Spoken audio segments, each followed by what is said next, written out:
అందరికీ నమస్కారం. నేను మీ గంటి ఉష. నా శ్రేయోభిలాషులకి, మిత్రులకి, సబ్స్క్రైబర్స్కి అందరికీ కూడా నా కృతజ్ఞతాభివందనాలు. అందరూ కూడా నేను చేస్తున్న వీడియోస్ని చూస్తున్నారు, లైక్ చేస్తున్నారు, మెచ్చుకుంటున్నారు, మంచి మంచి కామెంట్స్ ఇస్తున్నారు. చాలా చాలా సంతోషంగా ఉంది. ఇలాగే మీరు నన్ను ఎప్పుడూ కూడా ప్రోత్సహిస్తూ ఉంటారని విశ్వసిస్తూ జై శ్రీరామ్. మళ్ళీ రామాయణ కథాసుధలో నెక్స్ట్ ఏమిటైంది, తాటకిని వధించిన తర్వాత జరిగిన విషయం ఏమిటి అన్న సంగతి గురించి ఈరోజు ఆ కథ చెప్పుకుందాం, సరేనా? అయితే తాటకి అంటే యక్షిణి అని తెలుసుకున్నాం. ఆమెని రాముడు సంహరించాడు. ఆ తర్వాత వాళ్ళు సిద్ధాశ్రమం వైపు ప్రయాణం చేసి సిద్ధాశ్రమానికి చేరుకున్నారు. ఎవరు? విశ్వామిత్రుడు, రామలక్ష్మణులు ఇద్దరు కూడా. ఎందుకు? అక్కడే విశ్వామిత్రుడు సంకల్పం చేసినటువంటి యజ్ఞం జరుగుతోంది కాబట్టి. అయితే విశ్వామిత్రుడు యజ్ఞ దీక్ష తీసుకున్నారు. యజ్ఞం దగ్గర కూర్చున్నారు. ఈ యజ్ఞం 6 రోజుల పాటు సాగుతుంది. ఈ 6 రోజుల పాటు కూడా విశ్వామిత్రుల వారు అస్సలు మాట్లాడరు, మౌన దీక్షలో ఉంటారు.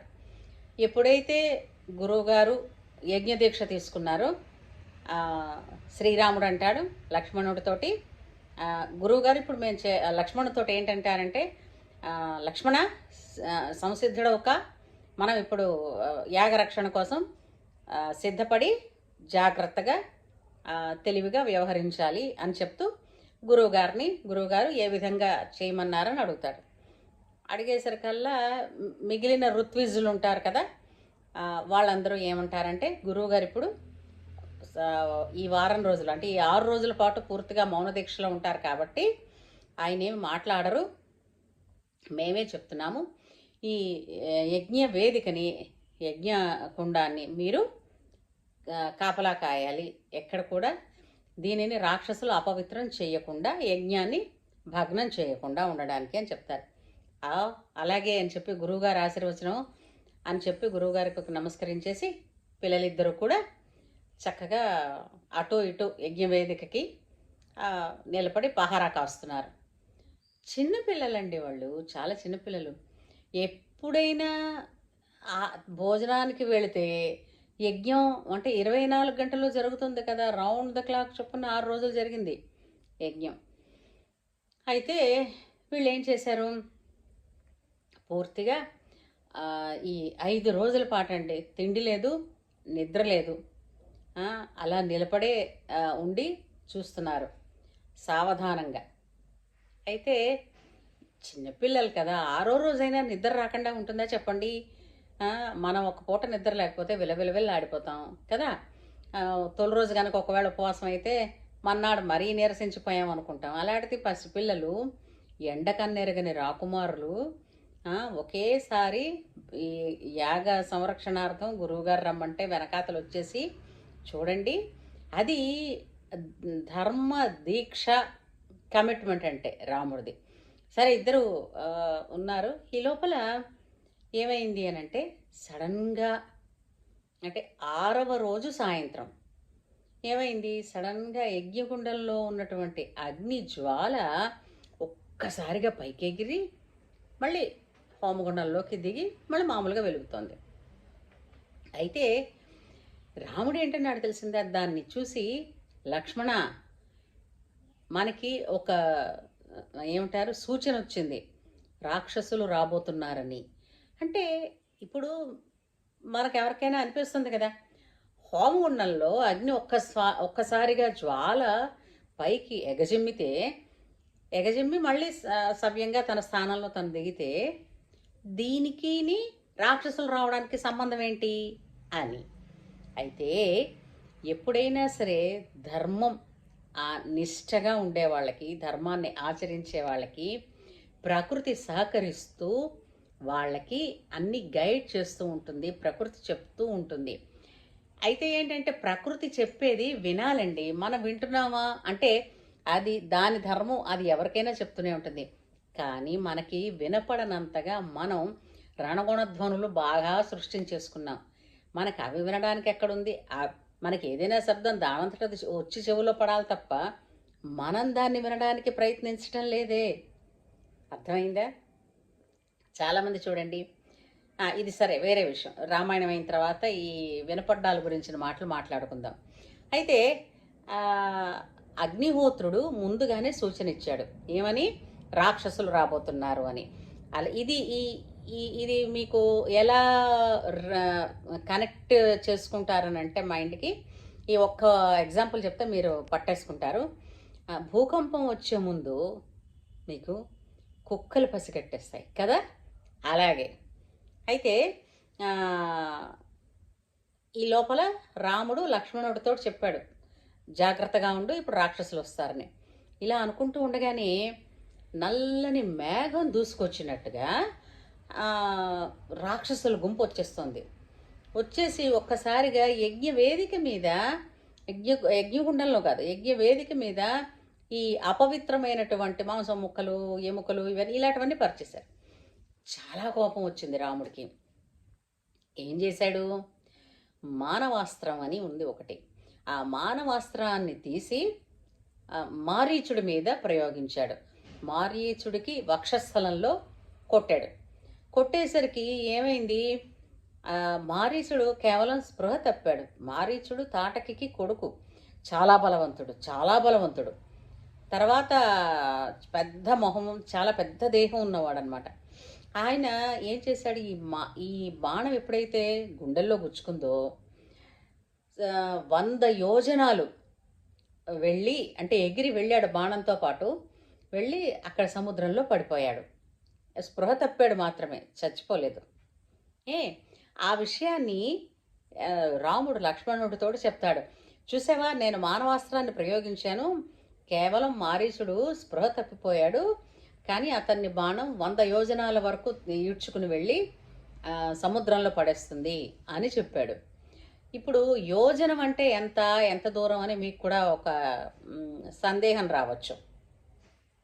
ఇప్పటి కాలంలో యోజనం అనగానే దాదాపుగా 8 కిలోమీటర్ల చిల్లర అనుకుంటున్నాను లెక్క వేసేది. కానీ అప్పుడు త్రేతాయుగంలో ఒక యోజనం అంటే 12 కిలోమీటర్ల ఇంకొంచెం చిన్న 1/4 ఎంతో ఉంటుంది.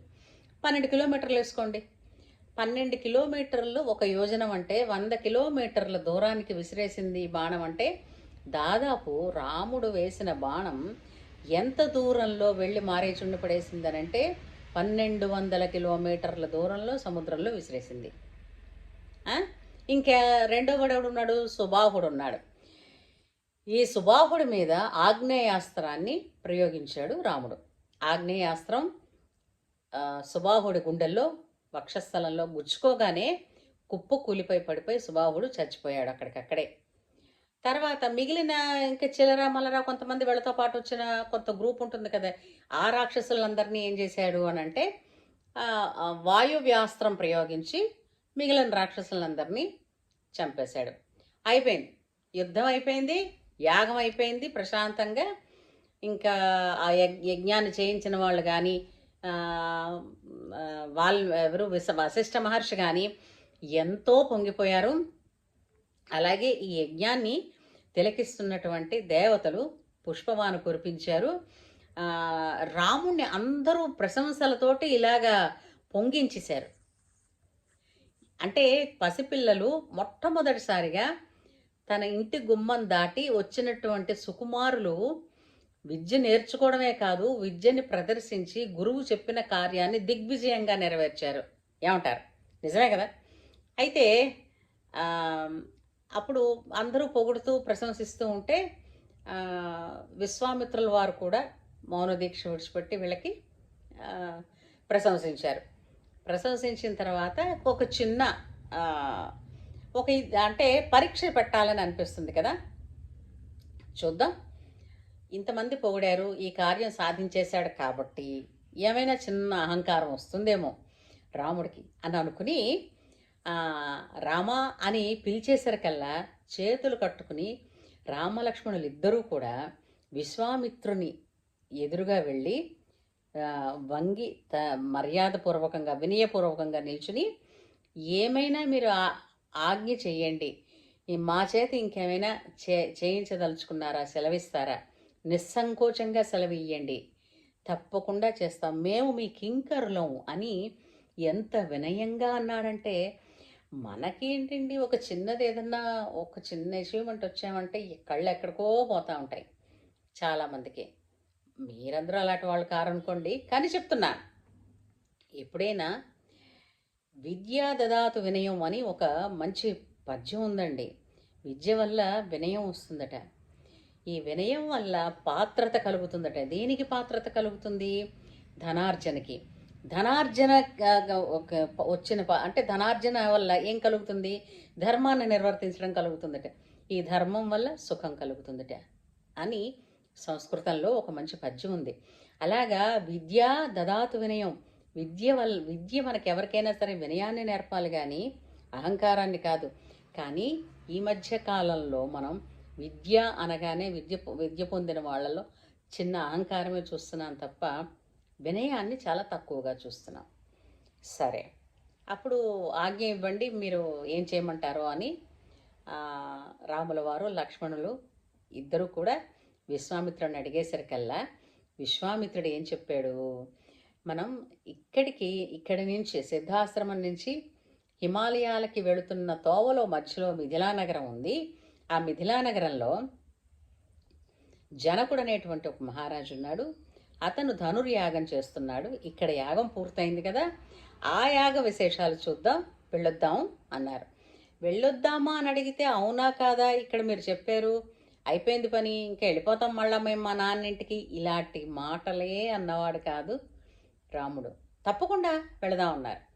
కానీ విశేషం చూడండి, రామాయణమే ఎంత మాట్లాడాలో, ఎలా మాట్లాడాలో, ఎప్పుడు మాట్లాడాలో, ఎక్కడ మాట్లాడాలో ఇవన్నీ నేర్పిస్తుందండి. అంటే ఒక విధంగా చెప్పాలంటే పర్సనాలిటీ డెవలప్మెంట్ కోసం వేలకు వేలు తగలెట్టుకుని ఎక్కడో జాయిన్ అవుతున్నాం కదా.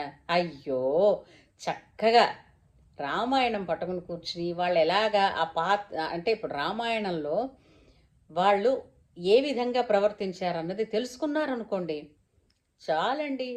కానీ ఖర్చు లేకుండా వాళ్ళందరికన్నా కూడా అద్భుతమైనటువంటి పర్సనాలిటీ డెవలప్మెంట్లో ప్రతి ఒక్కళ్ళము ఉంటాం. నిజమా కాదా? కాకపోతే ఏంటంటే మనకి ఉత్తినే దొరికేస్తుంది అని అనగానే కొంచెం నిర్లక్ష్యంగా అనిపిస్తుంది. ఎనివే, మిగిలిన అక్కడ ఉన్నటువంటి ఋత్విజులు కూడా వాళ్ళందరూ అన్నారు, పదండి గురువుగారు అందరం కలిసి మిథిలా నగరం వెళదాం అనుకున్నారు. అయితే ధనుర్యాగం జరుగుతోంది. అది శివుని చేత